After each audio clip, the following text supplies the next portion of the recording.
बच्चों, आज हम इस वीडियो में कक्षा 5वीं गणित इसका अध्याय नंबर 17 खेल प्रतियोगिता इसको अध्ययन कर रहे हैं। और इसका अभ्यास कार्य देखिए, पेज नंबर 151 पे दे रखा है, 151 पे। इसको हल करेंगे। इसके प्रत्येक क्वेश्चन का अच्छी तरह से हल आपको करवाएंगे और आप इन्हें अच्छी तरह से अपनी नोटबुक में लिखें। जिस प्रकार से आप नोटबुक में लिखते हैं उसी प्रकार से हमने ये तैयार किया है, देखिए। और अब इसको हम हल करना शुरू करते हैं। और इससे पहले के जितने भी अभ्यास कार्य है वो सभी अपलोड कर दिए, जिसका लिंक इस वीडियो के डिस्क्रिप्शन में है। आप वहाँ से देखिए, एक साथ सभी मिल जाएंगे। देखिए इसका क्वेश्चन नंबर 1, निम्नलिखित संख्याओं के सभी गुणनखंड लिखिए। यानी जो ये संख्या दे रखे इन सभी गुणनखंड लिखने हैं। 25 के गुणनखंड। तो अब इसमें यह ध्यान रखना है, गुणनखंड का अर्थ यह होता है कि 25 या 25 से छोटी ऐसी संख्या जिसका इसमें पूरा पूरा भाग जाए। और इस प्रकार 36 में 36 या 36 से छोटी संख्या जिसका इसमें पूरा पूरा भाग जाता हो। इस प्रकार 45 में 45 और इससे छोटी संख्याओं का पूरा पूरा इसमें भाग जाता हो। तो 25 में किस किस का भाग जाता है? 25 में 1 का भाग जाता है, 25 में 5 का भाग जाता है और 25 में 25 का पूरा पूरा भाग जाता है। यानी 25 है ना, ये 1 से पूरा पूरा विभाजित हो जाएगा। यानी 1 का भाग 25 में जाता है, 5 से पूरा पूरा विभाजित हो जाएगा और 25 से पूरा पूरा विभाजित हो गया। तो ये क्या हो गए? 25 के गुणनखंड हो गए। ये क्या हो गए? 25 के गुणनखंड हो गए। इसी प्रकार 36 के गुणनखंड क्या होंगे? 36 में किस किस का भाग जाता है?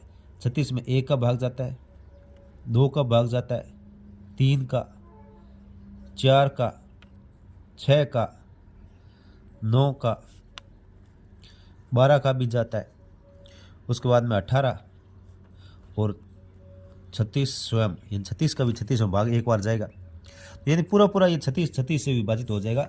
1 से, 2 से, 3 से, 4 से, 6 से, 9 से, 12 से, 18 से, 36 से। तो ये सभी इसके क्या हो जाएंगे? ये सभी इसके गुणनखंड हो जाएंगे। इसी प्रकार 45 है, 45 के गुणनखंड क्या होंगे? 1, 3, 5, 9, 15 और 45। ये सभी इसके क्या हो जाएंगे? गुणनखंड हो जाएंगे।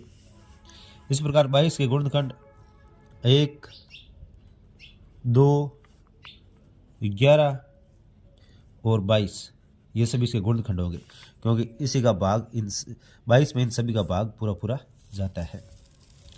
अब इसके बाद में क्वेश्चन नंबर 2, दी गई संख्याओं के प्रथम 3 गुणज लिखिए। सारों गुणज यानी 8 और 12 के गुणज लिखने। और इसमें जो पहले 3 गुणज जो इसमें दोनों में सेम आते हैं वो यहाँ पे आपको लिखना है। तो सबसे पहले लिखेंगे 8 के गुणज, 8 के गुणज। और यहाँ लिखेंगे 12 के गुणज। यहाँ लिखेंगे 12 के गुणज। तो कुछ गुणज हम 8 के पहले लिख लेते हैं और फिर 12 के लिखते जाएंगे। जो कॉमन आता जाएगा उस पर गोला लगाएंगे। तो अब 8 के गुणज क्या हो गए? यानी 8 की टेबल लिखनी है। 8, 16, 24, 32, 40, 48। तो ये क्या लिखना है? 8 के गुण लिखने हैं। 56 बाद में आ जाएगा आपके 64, 72 और 80। यानी 8 की पूरी टेबल हमने लिख दी। अब 12 के गुण लिखना शुरू करेंगे। 12, 24, 36, 48, 60। इस प्रकार से लिखते जाएंगे। 60 के बाद में 72, 72 बाद में 84। तो अब यहाँ देख लेते हैं कॉमन 3 आए नहीं आए। तो देखिए प्रथम 3, ये 24 इसमें आ रहा है। यहाँ पे इसमें यहाँ पे 24 है और इसमें भी यहाँ पे 24 है। फिर 24 के बाद में 36, 48। ये देखो 48 दोनों में कॉमन आ रहा है। यहाँ पे 48 और यहाँ पे 48, यानी 48 दोनों में कॉमन आ गए। फिर उसके बाद में 72, 72। ये देखिए 72 इसमें भी है और 72 इसमें भी है। ये इसमें, तो ये क्या हो गया, ये प्रथम 3 सार्वगुणज हो गए। 8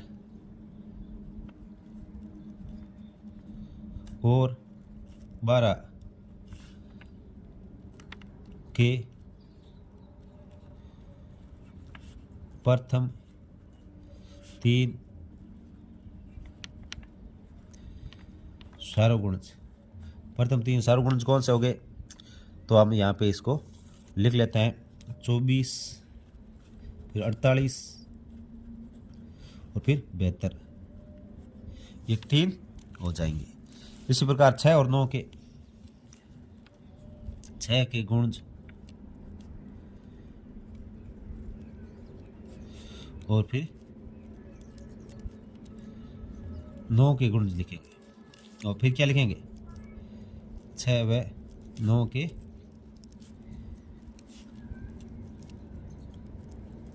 सार्वगुणज। 3 लिखना है, तो 6 के गुण 6 की टेबल लिखेंगे। 6, 12, 18, 24, 30, 36, 42, 48, 54, ये लिखेंगे। और 9 के 9, 18, तो एक तो ये 18 हो गया, कॉमन आ गया। उसके बाद में 27, उसके बाद में 36, 36, तो ये कॉमन आ जाए दोनों में, 2 गुण हो गए। एक और लिखना है, 45 और 54, ये देखो 54 इसमें कॉमन आ रहा है, 54 दोनों में सेम आ रहा है। तो 9, 6 व 9 के सार्वगुणज क्या हो जाएंगे, प्रथम 3, तो 18, 36 और 54, ये क्या हो जाएंगे, सार्वगुणज हो जाएंगे। इसके बाद में 10 व 15 के सार्वगुणज, तो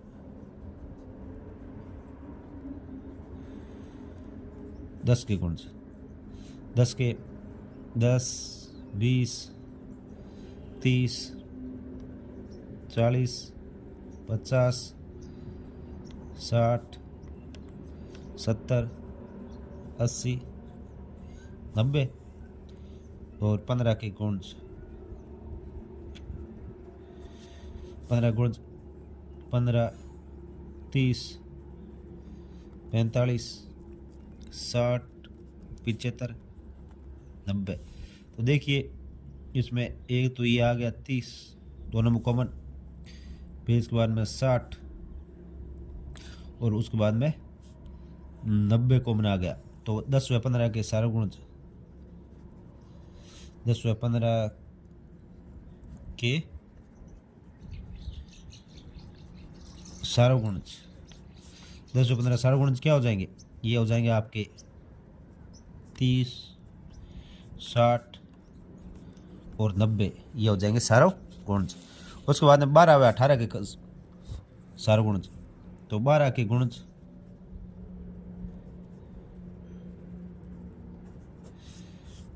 व 18 के गुणज, तो 12 क्या हो जाएगा, 12, 24, 36 और उसके बाद में 48, 60,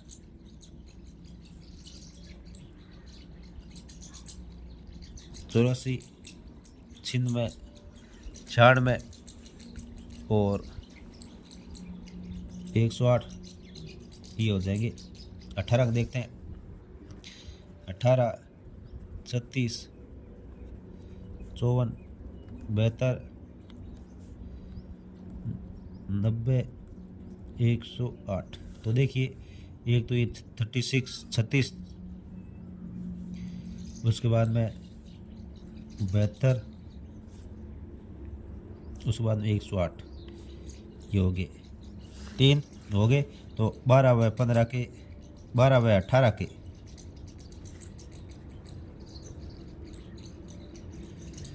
सार्वगुणज क्या हो जाएंगे, 36, 72 108 यानी 36, 72 और 108 ये सारे गुणज हो जाएंगे। उसके बाद क्या 5 के गुण जो 60 से छोटे हो, 5 के गुण जो 60 से छोटे हो, तो हम लिखेंगे 5 के गुणज जो 60 से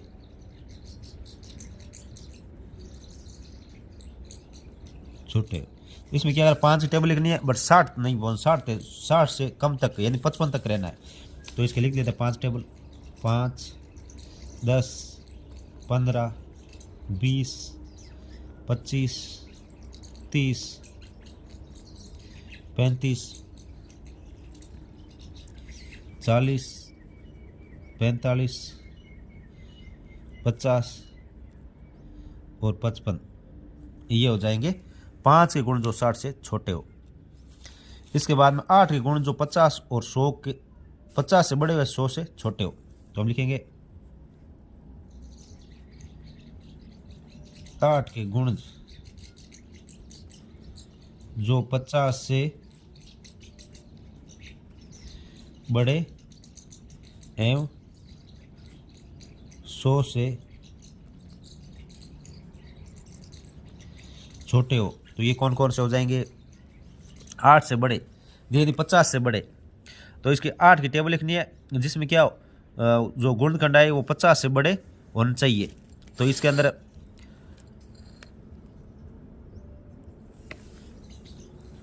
50 से बड़े वाले गुण हमें लिखने हैं, तो इसमें कौन से हो जाएंगे 56, फिर 64, 72, उसके बाद 80, 88 और 96। ये देखो ये सारे 50 से बड़े और 100 से छोटे हैं, तो ये लिखने हैं। 8 की टेबल लिखनी है, इसके अंदर वो टेबल के वो भाग लिखने हैं जो क्या जो 50 से बड़े और 100 से छोटे हो। अब 6 एवं 8 के सभी सारे गुण जो 100 से छोटे हो, 6 व 8 के सभी सारे गुण जो 100 से छोटे हो, तो हम लिख लेते हैं। देखिए पहले लिखें 6 के गुण, 6 के गुण लिखेगा जो 100 से छोटे हो, तो देखिए 6, 12, 18, 24, 30, 36, 42, 48,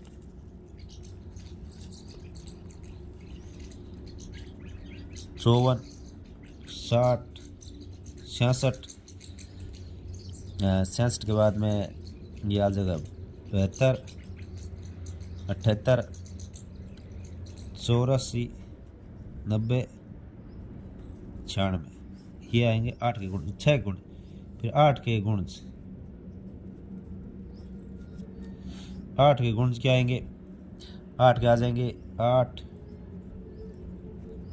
16, 24, 32, 40, 48, 54,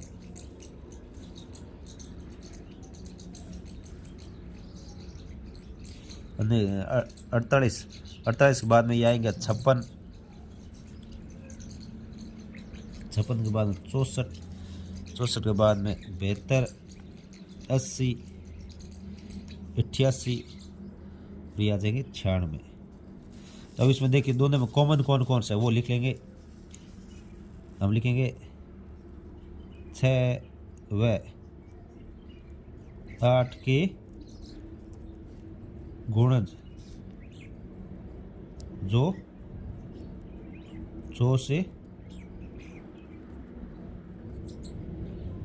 छोटे हो, तो कौन से हो जाएंगे 100 से छोटे। इसके अंदर जो कॉमन है वो हमें लिखना है, तो ये आ जाएंगे 24, 48, 72 और 96, ये दोनों में कॉमन है। तो देखिए इसमें इसके अंदर ये 24 है यहाँ पे, और इसमें ये 24, फिर उसके बाद में इसमें कॉमन है 48, तो इसमें भी ये देखिए 48, उसके बाद में ये 96 और ये लास्ट में 96। 6, ये दोनों में कॉमन है। तो ये सारे गुणनखंड हो गए जो 100 से छोटे हो। इसके बाद में क्वेश्चन नंबर 5, पीयूष एवं अमित एक मैदान के चारों ओर चक्कर लगा रहे हैं।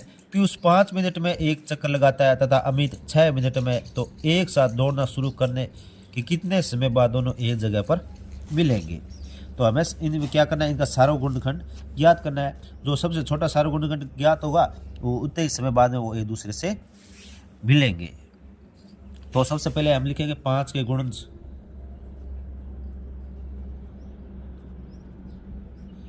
और फिर लिखेंगे 6 के गुणज। जो सबसे पहले गुणज जो दोनों में सेम आएगा वही समय होगा जो इतने मिनट बाद में वो एक दूसरे से मिलेंगे। तो 5 गुणज लिख दिए हमने, 5, 10, 15, 20, 25, 30 लिख दिए। और 6 के 6, 12, 18, 24 और 30। ये देखिए ये दोनों में कॉमन आ रहा है 30, दोनों में 30 कॉमन आ रहा है। तो दोनों 5 व 6 के सार्वगुणज कौन सा है, 30 है। तो इसका मतलब वो 30 मिनट बाद एक दूसरे से एक जगह पर मिलेंगे। पीयूष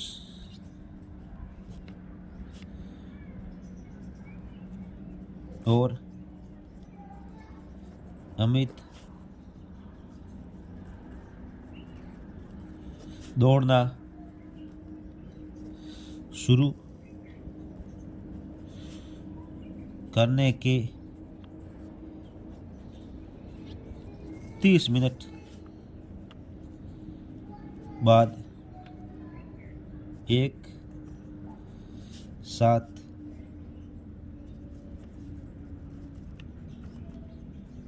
मिलेंगे। अब क्वेश्चन नंबर 6, 3 अलग अलग बर्तनों में क्रम से 15, 16, 18 लड्डू रखे हुए हैं। किस बर्तन में लड्डुओं को सबसे अधिक प्रकार से बराबर बांटा जा सकता है।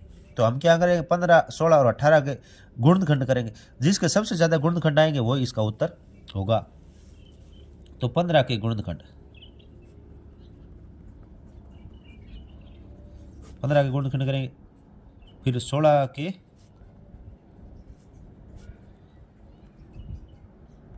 गुणनखंड और फिर करेंगे 18 के गुणनखंड। तो 15 का गुणनखंड क्या होगा, 1 होगा, 3 होगा, 5 होगा, 1, 3, 5 और 15। 16 का क्या होगा, 16 का होगा 1, 2, 4, 8 और 16। 18 के 1, 2, 3, 6, 9, 18। तो सबसे ज़्यादा गुणनखंड किसके हुए, 18 के हुए। देखिए 1, 2, 3, 4, 5, 6 हुए। तो सबसे अधिक प्रकार से कौन से बर्तन के लड्डू बांटे जा सकते हैं, तो ये जिसमें 18 लड्डू है। तो सबसे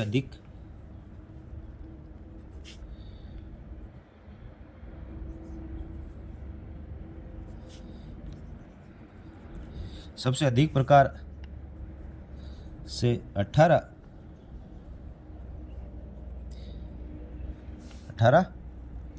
लड्डुओं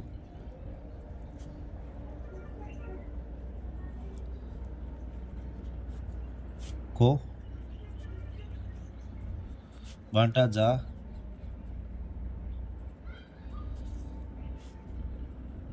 सकता है। यानी सबसे अधिक प्रकार से 18 लड्डुओं को बांटा जा सकता है। अब क्वेश्चन नंबर 7, संख्याओं 3, 5, 15 का सबसे छोटा सार्वगुण गुणज ज्ञात कीजिए। तो इनके गुणज लिखने हैं और सबसे छोटा जो सबसे पहले गुणज जो बराबर आएगा वही इसका उत्तर होगा। तो 3 के गुणज लिखते हैं हम।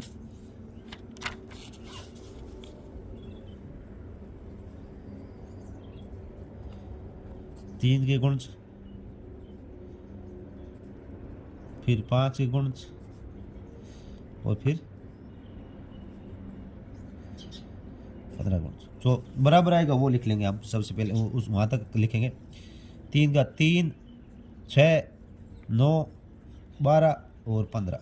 और 5 के 5, 10 और 15 और 15 के 15। तो ये देखो, ये जो सबसे छोटा सार्वगुणज है वो आ गया 15।